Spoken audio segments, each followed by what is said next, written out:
첫 번째 소식입니다. 연예인, 운동선수 등 고소득층 19만 8천여 명이 체납한 국민연금 보험료가 총 1조 원에 달하는 것으로 조사됐습니다. 더불어민주당 정춘숙 의원이 국민연금공단에서 받은 자료에 따르면 올해 6월 기준 1인 평균 국민연금 체납 보험료는 연예인이 587만 원으로 가장 많았고, 직업운동가가 527만 원, 종합소득과표 상위자 565만 원, 일반 고소득 자영업자 398만 원 등으로 나타났습니다.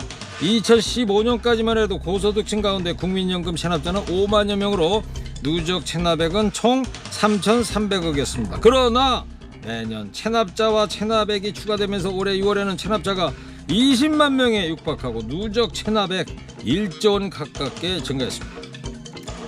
아니, 누구는 뭐 돈이 남아 돌아서 냅니까? 에? 다 그 없는 살림 쪽에서 내는 거 아닙니까? 있는 분들이 더 한다고 하더니만 이거 그냥 명단 공개합시다. 일본 가나가와 현에서 지난 6월 이후에 가스 냄새, 고문 타는 냄새, 생선 상한 내 등 수백 건의 악취 신고가 이어지고 있는데요. 요카마시가 냄새나는 공기의 채취에 성공했습니다. 분석 결과 악취가 나는 공기에서는 휘발유연소시 나오는 이소펜탄이 일반 공기 중 농도의 10배였고 부탄이 3배, 나무를 태울 때 생기는 에틸렌, 아세틸렌이 2배였다고 밝혔습니다. 그러나 분석은 했지만 원인을 찾는 데는 실패했는데요. 다만 당장 건강에 영향은 없다고 설명했습니다. 그러나 시민들은 대지진 전조 증상이 아니냐는 불안감을 나타냈는데요. 전문가들도 지진과 악취는 상관관계가 있다고 본다고 밝혔습니다. 당장 건강에 영향은 없다. 참나, 이거 남의 나라 얘기지만 깝깝합니다. 한일 간 정치적 관계가 어떻든 이런 일 일어나면 피해보는 건 우리와 같은 처지의 일반 국민이죠. 자국민과 주변 나라에 피해 없도록 스가 철저하게 준비해 주시게.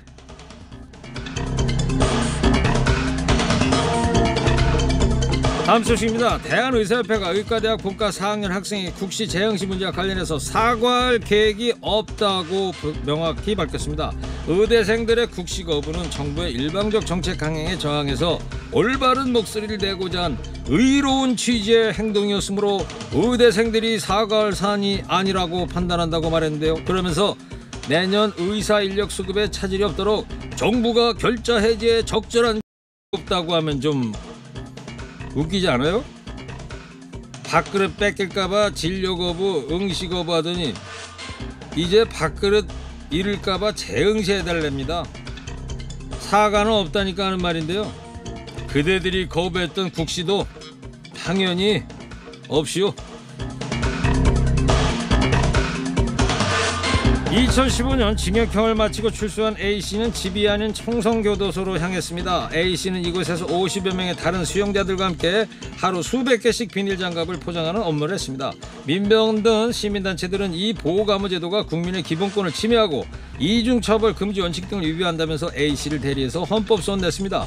보호감호 처분은 지금은 폐지된 사회보호법을 근거로 하는데요. 하지만 이미 확정된 처분에 대해서는 지금까지 이어지고 있습니다. 근데요, 최근에 아동 성폭행범 조두순의 출소가 다가오면서 보호수용법을 다시 도입하자는 주장이 다시 나오고 있습니다. 지난달 양금희 국민의힘 의원이 흉악범죄자의 재범 위험성이 인정될 때 출소 후 일정 기간을 격리하도록 하는 보호수용법안을 발의했고, 안산시에서는 법무부에 성범죄자 관련 보호수용법을 제정해달라는 서한을 보내기도 했습니다. 이들은 가해 행위를 한 사람은 자유롭게 살고 돌아다니는데 피해자는 언제까지 불안을 책임져야 하나, 피해자의 인생이 망가질 가능성이 크다고 주장했습니다. 조두순은 출소 후에 원래 살던 경기도 안산으로 돌아가겠다고 했는데요. 피해자 나영이 가족이 사는 곳과 거리가 불과 1km 남짓인 곳입니다. 출소자들을 어떻게 재사회화할 것인지 논의해야지 어떻게 사회에서 배제할지 고민해서는 안 된다, 이런 의견이 있는가 하면, 그렇다면 피해자의 삶은 어떻게 보호할 것인가, 이런 의견도 있습니다. 허리케인 라디오 청취자 여러분들은 어떻게 생각하십니까? 마지막 소식입니다. 독일 수도 베를린의 거리에 설치된 평화의 소녀상의 철거가 일단 보류됐습니다. 현지 시민단체 코리아협회가 소녀상 철거 명령에 대한 효력 정지 가처분 신청을 내자 마태구는 법원의 판단을 기다리기로 했는데요. 마태구 다셀 구청장은 코리아 협의의 이익과 일본 측 간의 이익이 공정하게 다룰 수 있는 절충안을 마련하겠다면서도 시간과 장소, 이유를 불문하고 무력 충돌 과정에서 발생하는 여성에 대한 모든 형태의 성폭력을 규탄한다고 말했습니다. 베를린의 소녀상은 비문을 수정해서 존치 않은 방향으로 타협이 이루어질 수 있다는 관측이 조심스럽게 나오고 있는데요. 일본군 위안부 피해자 문제의 보편적 가치를 더 강조하기 위해 국제적인 전쟁 여성 피해 문제에 대한 내용이 추가될 수 있다는 전망입니다.